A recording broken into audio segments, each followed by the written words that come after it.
दोस्तों, स्वागत है आपका मेरे YouTube चैनल इंग्लिश बाबू पर। और आज मैं फिर हाजिर हूँ आपके साथ एक नई स्टोरी लेकर। और दोस्तों, आज जो स्टोरी मैं आपके लिए लेकर आया हूँ बहुत ही प्यारी कहानी है, बहुत ही बढ़िया। उसके अलावा दोस्तों, आज की इस स्टोरी में आपको कुछ नए इंग्लिश के वर्ड मीनिंग सीखने को मिलेंगे, उनकी करेक्ट प्रोनाउंसिएशन के बारे में पता चलेगा। और हमेशा की तरह जो इसका ग्रामर का पार्ट है उसे बिल्कुल डिटेल में कवर करेंगे, तो एक एक स्ट्रक्चर को आप बड़ी आसानी से सीख पाएंगे। तो चलिए दोस्तों, आज की इस कहानी को हम शुरू करते हैं। और सबसे पहले कहानी का टाइटल देखते हैं। कहानी का टाइटल है द गिल्टी। दोस्तों, गिल्टी नाउन है और गिल्टी का मतलब होता है दोषी या फिर अपराधी। तो दोस्तों, ये आज की इस कहानी का टाइटल है, शीर्षक है। और अब मैं इसे पढ़ना शुरू करता हूँ। आपसे रिक्वेस्ट है कि आप इस कहानी को बिल्कुल ध्यान से सुनें। और यदि आज की कहानी में आपको कोई भी नया शब्द या फिर नया स्ट्रक्चर मिले तो आप उसे नोट करें। और यदि कहानी अच्छी लगे तो लाइक भी ज़रूर करें। तो चलिए इसको शुरू करते हैं। King Vikramaditya once again raised the peepal tree, where he found the corpse hanging upside down on a branch as usual। क्या मतलब हुआ दोस्तों? ये जो वाक्य है ये एक पास्ट इंडेफिनिट का अफर्मेटिव वाक्य है। और जब हम पास्ट इंडेफिनिट में अफर्मेटिव का सेंटेंस बनाते हैं तो वहाँ वर्ब की सेकंड फॉर्म का यूज़ किया जाता है। रीच का मतलब होता है पहुँचना, सेकंड फॉर्म में रीच। तो क्या अर्थ हुआ? राजा विक्रमादित्य वंस अगेन, फिर एक बार या फिर दोबारा, रीच्ड पहुंच गए, द पीपल ट्री, पीपल के पेड़ के पास, वेयर जहां, ही फाउंड जहां उन्हें मिली थी, द कॉर्प्स लाश मिली थी, हैंगिंग लटकी हुई, अपसाइड डाउन उल्टी लटकी हुई, ऑन अ ब्रांच एक शाखा पर, एज यूजुअल हमेशा की तरह। तो इस तरह से पूरी लाइन का क्या अर्थ निकला कि राजा विक्रमादित्य फिर से एक बार हमेशा उस पीपल के पेड़ के पास पहुंच गए जहां उन्हें एक लाश उल्टी लटकी हुई, एक शाखा पर उल्टी लटकी हुई मिली थी। He pulled down the corpse. Pull down का मतलब होता है नीचे खींचना, सेकंड फॉर्म पुल डाउन, ये भी पास्ट का वाक्य है। He pulled down the corpse का विद अ फर्म हैंड। क्या अर्थ हुआ कि he pull down the corpse with a firm hand. Firm मतलब कि मजबूत, उन्होंने एक मजबूत हाथ से लाश को नीचे खींचा। And putting it on his shoulder, और उसे अपने कंधे पर रखते हुए, स्टार्टेड उन्होंने शुरू कर दिया, फॉर हिज कैपिटल, और उन्होंने अपनी राजधानी के लिए चलना शुरू कर दिया। चलिए आगे देखिए। He seemed to be more determined this time. दोस्तों, सीम का मतलब लगना, प्रतीत होना, और ये पास्ट का वाक्य है जहाँ पे सेकंड फॉर्म लगाई गई है। आप चाहें तो इसे नोट कर लें। और डिटर्मिन का मतलब होता है एकदम अटल इरादे वाला, दृढ़ संकल्प। तो क्या अर्थ हुआ? ही सीम्ड, वह लग रहे थे, टू बी मोर डिटर्मिन्ड, और भी ज़्यादा दृढ़ संकल्प लग रहे थे, दिस टाइम इस बार, देन एवर बिफोर मतलब कि पहले से अधिक। बट बेताल टू, लेकिन बेताल भी, was equally clamorous in his tough attitude. और दोस्तों, ये जो शब्द है क्लैमरस, ये एडजेक्टिव आप इसे नोट कर लीजिए, जिसका मतलब होता है बहुत ज़्यादा शोर शराबा करने वाला। तो क्या अर्थ हुआ? Was equally, but Betal too, लेकिन बेताल भी, वॉज इक्वली क्लैमरस मतलब इस बार वो भी बहुत ज़्यादा शोर शराबे करने वाला था। इन हिज टफ एटीट्यूड, अपने एक जटिल एटीट्यूड के साथ, टूवर्ड्स द हर्मिट, साधु के प्रति, टू होम जिस पर, he was supposed to be delivered मतलब मतलब जिसे उसके पास ले जाया जाना था, through the personal efforts of king Vikramaditya, राजा विक्रमादित्य के एक पर्सनल एफर्ट्स के द्वारा, मतलब उनके जो कह सकते हैं जो उनके व्यक्तिगत प्रयासों के द्वारा, जिसको उस साधु के पास ले जाया जाना था। चलिए आगे देखिए।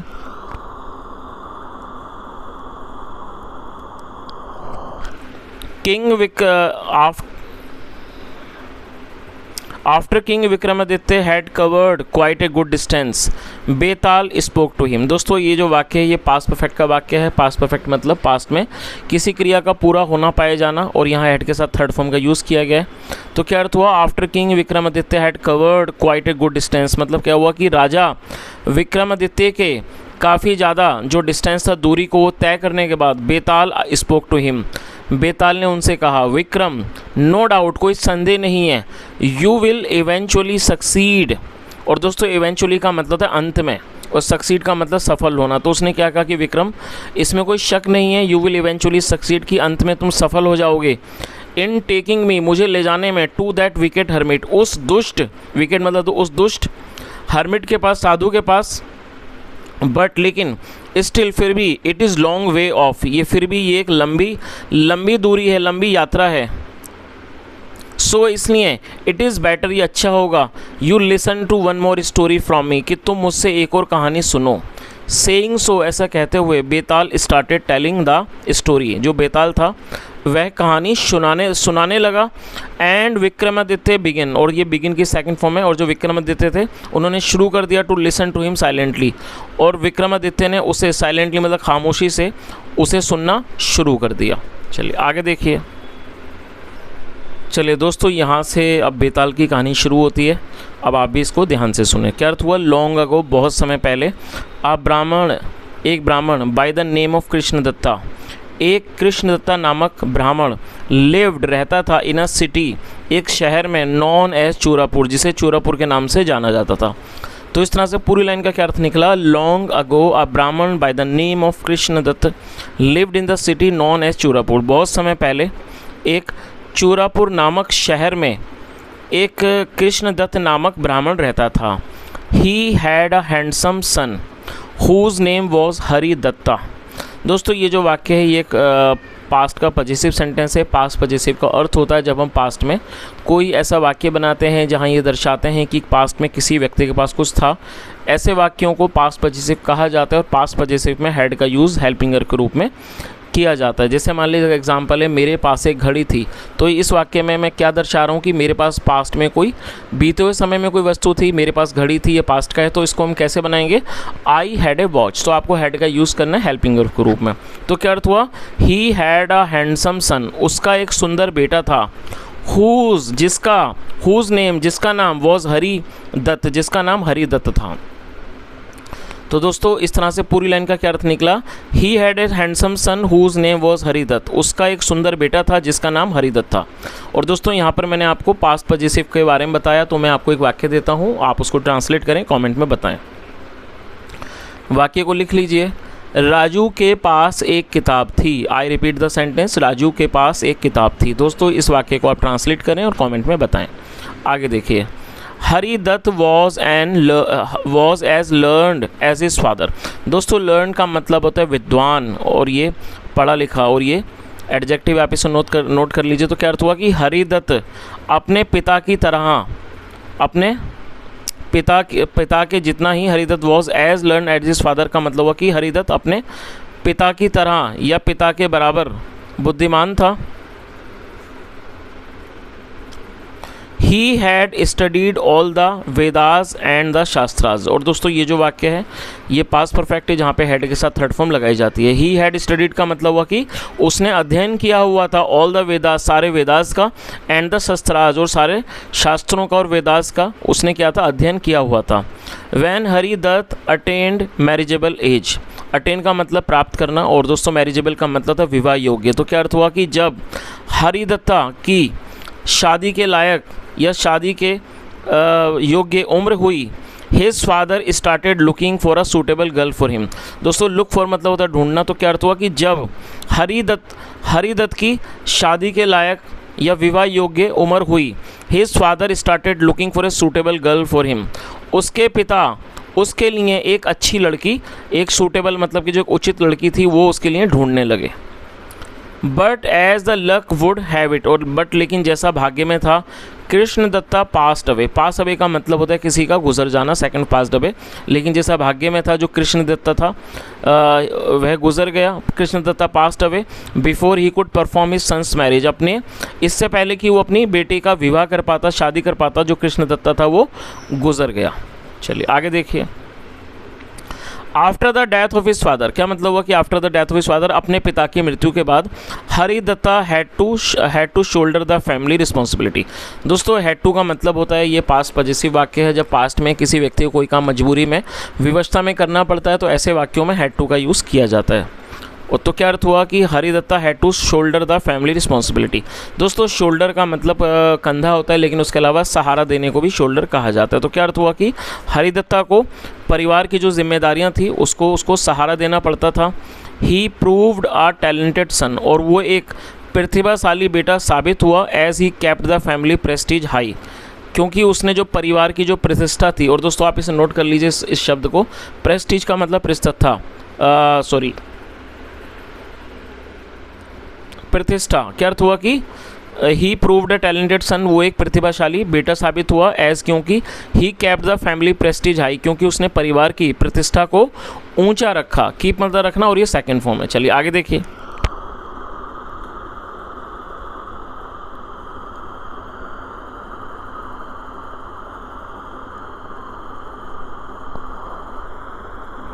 वंस एक बार, while attending a marriage invitation. दोस्तों वाइल का मतलब दौरान, अटेंड मतलब शामिल होना। एक बार एक विवाह का जो समारोह था, वाइल अटेंडिंग मैरिज एक विवाह के दौरान, इन्विटेशन मतलब क्या हुआ कि वंस एक बार, while attending a marriage invitation मतलब एक बार विवाह के निमंत्रण को में शामिल होने के दौरान, Haridatta fell in love with a girl. Fall in love मतलब प्यार में हो जाना, प्यार हो जाना, और ये सेकंड फॉर्म है। तो क्या अर्थ हुआ कि एक बार विवाह के निमंत्रण में शामिल होने के दौरान Haridatta fell in love with a girl, Haridatta को एक लड़की से प्यार हो गया। The girl whose name was Leelavati, लड़की जिसका नाम लीलावती था, वॉज इक्वली इंटरेस्टेड, वो भी उतनी ही समान रूप से इंटरेस्टेड थी, मतलब रुचि थी, इन हरिदत्त, उसकी भी समान रूप से हरिदत्त में रुचि थी। When Haridatta put his marriage proposal before girl's parents, और दोस्तों बिफोर का मतलब पहले भी होता है, बिफोर का मतलब सामने भी होता है, तो यहाँ इसका मतलब है सामने। तो क्या अर्थ हुआ, when Haridatta put his marriage proposal before girl's parents, जब हरिदत्त ने लड़की के माता पिता के सामने विवाह का प्रस्ताव रखा, पुट मतलब रखना, दे ग्लैडली एक्सेप्टेड इट। और दोस्तों आप इसे नोट कर लीजिए, एक्सेप्ट मतलब स्वीकार करना, और ये सेकंड फॉर्म है। और ग्लैडली एडवर्ब है, एडवर्ब का मतलब होता है खुशी खुशी, एडवर्ब का मतलब होता है ऐसा शब्द जो किसी वर्ब की विशेषता के बारे में बताए। और दे का मतलब होता है वे या फिर वे लोग, जब सब्जेक्ट में एक से ज़्यादा लोग होते हैं तो दे का यूज़ किया जाएगा, और यहाँ पर जो माता पिता हैं वो एक से ज़्यादा हैं, इसलिए दे का यूज़ किया गया। तो इस तरह से पूरी लाइन का क्या अर्थ निकला, when Haridatta put his marriage proposal before girl's parents they gladly accepted it, जब हरिदत्त ने लड़की के माता पिता के सामने विवाह का प्रस्ताव रखा, उन्होंने खुशी खुशी उसे स्वीकार कर लिया। चलिए आगे देखिए। 10 मतलब इस प्रकार से Haridatta was married to Lilavati, जो हरिदत्त था उसका विवाह लीलावती से हो गया। He escorted her home, he escorted her home, escort का मतलब होता है किसी को ले जाना, वह उसे अपने घर ले गया। ही एस्कॉर्टेड हर होम, वह उसे घर ले गया।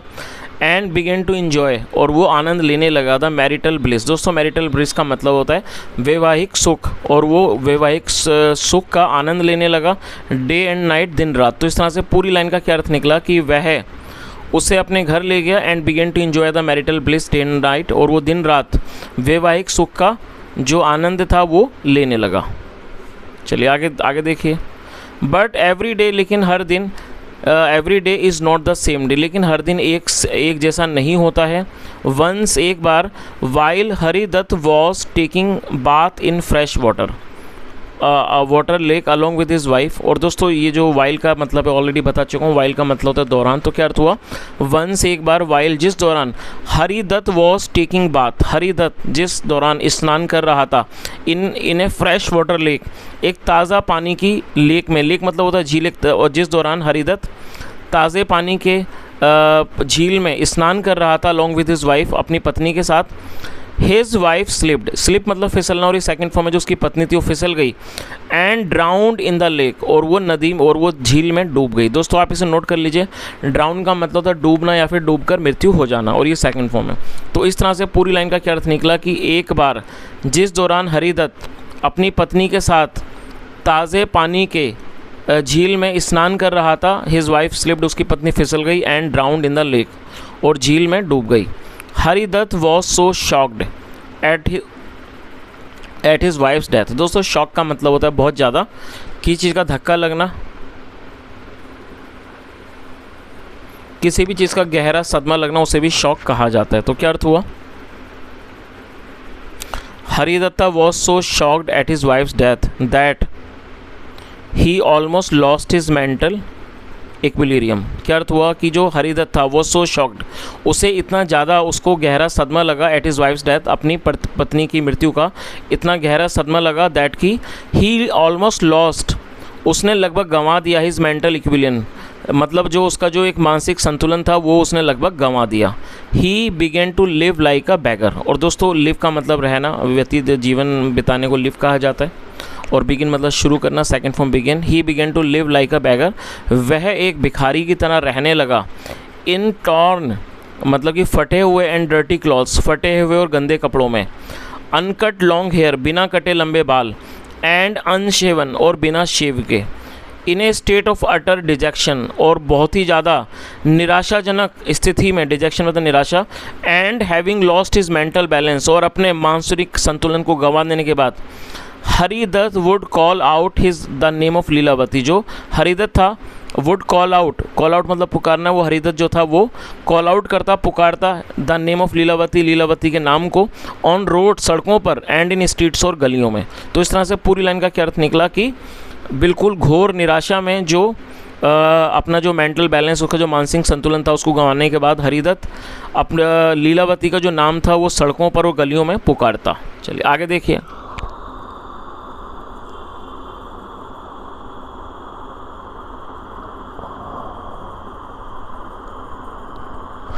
आफ्टर सम टाइम मतलब कुछ समय बाद, वाइल स्टिल वॉन्डरिंग मतलब अभी भी, वॉन्डर का मतलब भटकना, भटकने के दौरान, हरिदत्त रीच्ड कंचनपुर। जो हरिदत्त था वो कंचनपुर पहुंच गया। वेयर, जहाँ there lived his father's friend Vasudev, जहाँ उसके पिता के दोस्त वासुदेव रहते थे। और ये भी पास्ट का वाक्य है जहाँ पे सेकंड फॉर्म लगाई गई है। वासुदेव रिकॉग्नाइज्ड हरिदत्त। दोस्तों रिकॉग्नाइज का मतलब पहचानना, सेकंड फॉर्म रिकॉग्नाइज। वासुदेव ने हरिदत्त को पहचान लिया। एंड टुक हिम होम, और उसको घर ले गया। दोस्तों टेक मतलब होता है ले जाना, और ये सेकंड फॉर्म है। तो पूरी लाइन का क्या अर्थ निकला? Vasudev recognised Haridatta and took him home. Vasudev Haridatta को पहचान गया और उसे घर ले गया। He asked Haridatta to stay with him permanently. उसने हरिदत्त को परमानेंटली मतलब स्थायी रूप से अपने साथ रहने को कहा। बट हरिदत्त रिफ्यूज़, लेकिन हरिदत्त ने मना कर दिया। रिफ्यूज़ का मतलब मना करना, ठुकरा देना।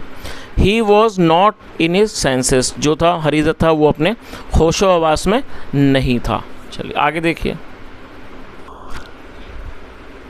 वन डे, एक दिन, व्हेन इट वॉज ट्यूसडे, जब मंगलवार था, the so cold auspicious day मतलब तथाकथित शुभ दिन, Vasudev asked his wife, Vasudev ने अपनी पत्नी को कहा, टू कुक खीर पकाने को, and serve it to Haridatta, और हरिदत्त को परोसने के लिए।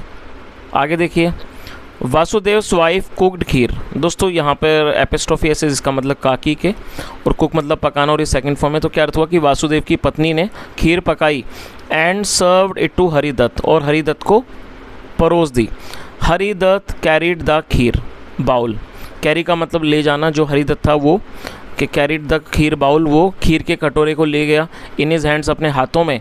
And went to a nearby garden, और एक नज़दीकी बगीचे में चला गया। There he sat under a tree, वहाँ वे पेड़ के नीचे बैठ गया।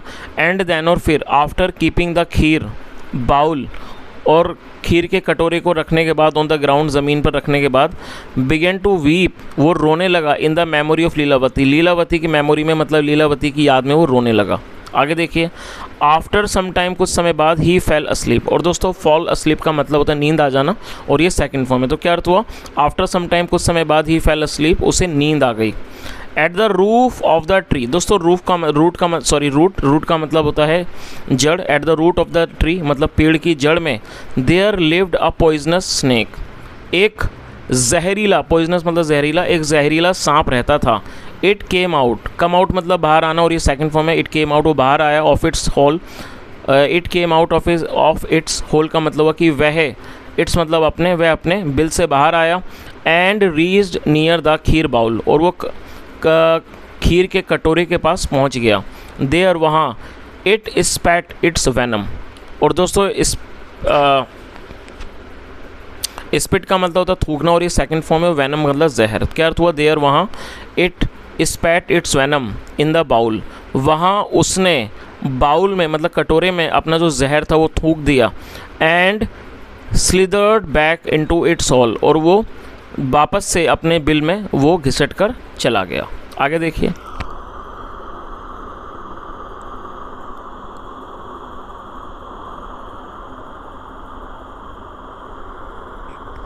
आफ्टर सम टाइम, कुछ समय बाद, व्हेन हरिदत्त वोकअप, और दोस्तों वेकअप मतलब होता है जागना, और ये सेकंड फॉर्म है। जब हरिदत्त जागा, he consumed that poisonous kheer. Consume का मतलब कोई चीज़ का उपभोग कर लेना, खा लेना, सेकंड फॉर्म में कंज्यूम। तो क्या अर्थ हुआ कि कुछ समय बाद जब हरिदत्त जागा, ही कंज्यूम्ड दैट पॉइजनस खीर, उसने वो जहरीली खीर को खा लिया, जहरीली खीर खा ली। एज ए रिजल्ट, परिणाम स्वरूप, he began to sweat badly, उसे बहुत ज़ोर से पसीना आने लगा। And his body started to stiffen, और जो उसकी बॉडी थी स्टिफन, वो सख्त होने लगी। आगे देखिए। ही इमीडिएटली अंडरस्टूड, दोस्तों अंडरस्टैंड का मतलब होता है समझना, और ये सेकंड फॉर्म है।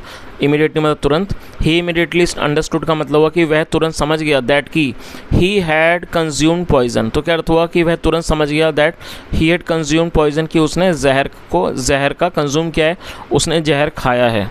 He rushed into Vasudev's house, rush का मतलब होता है किसी जगह पर तेज़ी से पहुंचना, और ये सेकंड फॉर्म है। वह तेज़ी से वासुदेव के घर पहुंचा, but it was too late, लेकिन बहुत देर हो चुकी थी। ही बिगेन टू येल, वह चिल्लाने लगा, यू हैव पॉइजनड मी। और दोस्तों ये जो वाक्य है ये प्रेजेंट परफेक्ट का वाक्य है। प्रेजेंट परफेक्ट का मतलब होता है वर्तमान में किसी क्रिया का पूरा होना, पाया जाना, जहाँ हैज़ या हैव के साथ थर्ड फॉर्म लगाई जाती है। तो उसका अर्थ हुआ ही बिगेन टू येल, और येल का मतलब चिल्लाना, आप इसे नोट कर लीजिए। वह चिल्लाने लगा, यू हैव पॉइजनड मी, तुमने मुझे जहर दिया है। यू हैव पॉइजनड मी, तुमने मुझे जहर दिया है। एंड ड्रॉप्ड डाउन डेड, और वो नीचे गिरकर मर गया। Right at the entrance of Vasudev's house, मतलब ठीक वासुदेव के घर के जो एंट्रेंस पर। तो क्या अर्थ हुआ? और उसकी मृत्यु हो गई right at the entrance of Vasudev's house, मतलब वासुदेव के घर के एंट्रेंस पर ही। एंट्रेंस का मतलब होता है ऐसी जगह जहाँ से प्रवेश किया जाता है, मतलब प्रवेश द्वार पर ही, वासुदेव के घर के प्रवेश द्वार पर ही उसकी मृत्यु हो गई। वासुदेव वॉज हाईली परप्लेक्स, जो वासुदेव था वो बहुत ज़्यादा परप्लेक्स्ड हो गया। परप्लेक्स का मतलब होता है बहुत ही ज़्यादा व्यथित हो जाना, या फिर हक्का बक्का रह जाना बहुत ज़्यादा। जब व्यक्ति को कुछ भी ना समझ में आए, बुरी तरह से उलझ जाए, तो जो वासुदेव था वो हक्का बक्का रह गया। He did not know what to do, और दोस्तों ये जो वाक्य है ये पास्ट इंडेफिनिट का नेगेटिव वाक्य है, जहाँ पर सब्जेक्ट के बाद डिड नॉट फिर वर्ब की फर्स्ट फॉर्म लगाई जाती है। तो क्या अर्थ हुआ? ही डिड नॉट नो, वह नहीं जानता था व्हाट टू डू, क्या करे। He began to curse his wife, दोस्तों कर्स को आप नोट कर लीजिए, ये वर्ब है। कर्स का मतलब होता है किसी को कोसना, बद्दुआ देना। He began to curse his wife, वह अपनी पत्नी को कोसने लगा। यू हैव मर्डर्ड अ ब्राह्मण, और दोस्तों ये भी प्रेजेंट परफेक्ट है जहाँ पे हैज़ हैव के साथ थर्ड फॉर्म लगाई जाती है। मर्डर का मतलब होता है किसी की हत्या करना। यू हैव मर्डर्ड अ ब्राह्मण, तुमने एक ब्राह्मण की हत्या की है।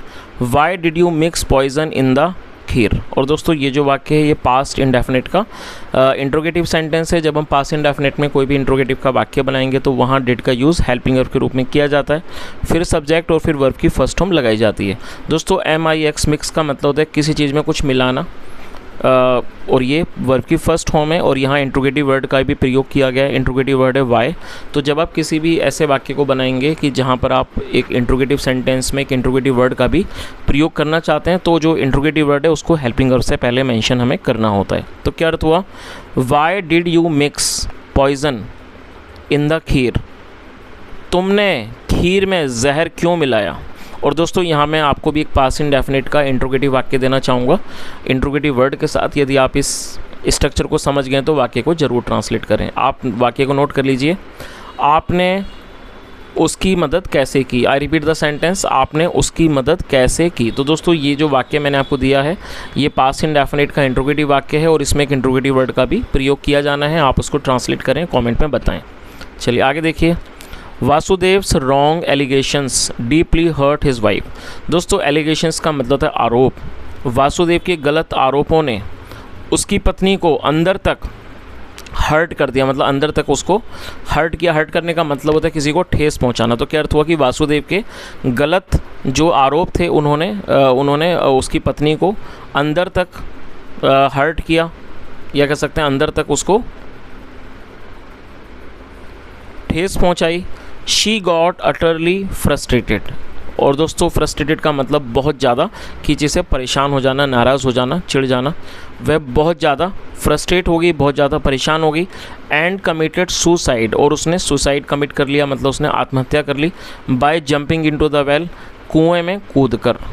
नाउ अब विक्रम सैड, विक्रम ने कहा, बेताल।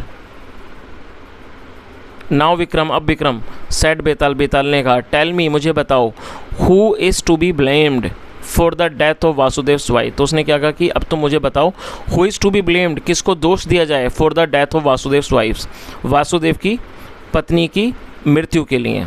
वॉज इट वासुदेव, क्या वो वासुदेव था, और वॉज इट हरिदत्त, क्या वो हरिदत्त था। Who at the last moments of his life had accused Vasudev's wife, किसने एट द लास्ट मोमेंट, सबसे अंतिम क्षणों में, ऑफ हिज लाइफ, अपने जीवन के, हैड एक्यूज वासुदेव्स वाइफ, वासुदेव की पत्नी पर आरोप लगाया था। एक्यूज मतलब आरोप लगाना। क्वाइट इन एडवर्टेंटली, बिना, और दोस्तों आप इस वर्ड को नोट कर लीजिए, इसका मतलब होता है अनजाने में। तो क्या अर्थ हुआ, क्वाइट इन एडवर्टेंटली, पूरी तरह से अनजाने में, फॉर मिक्सिंग पॉइजन, जहर मिलाने का आरोप लगाया था, इन द खीर, खीर में। व्हाट इज़ योर ओपिनियन, तुम्हारी क्या राय है। King Vikramaditya began to think, राजा विक्रमादित्य सोचने लगे।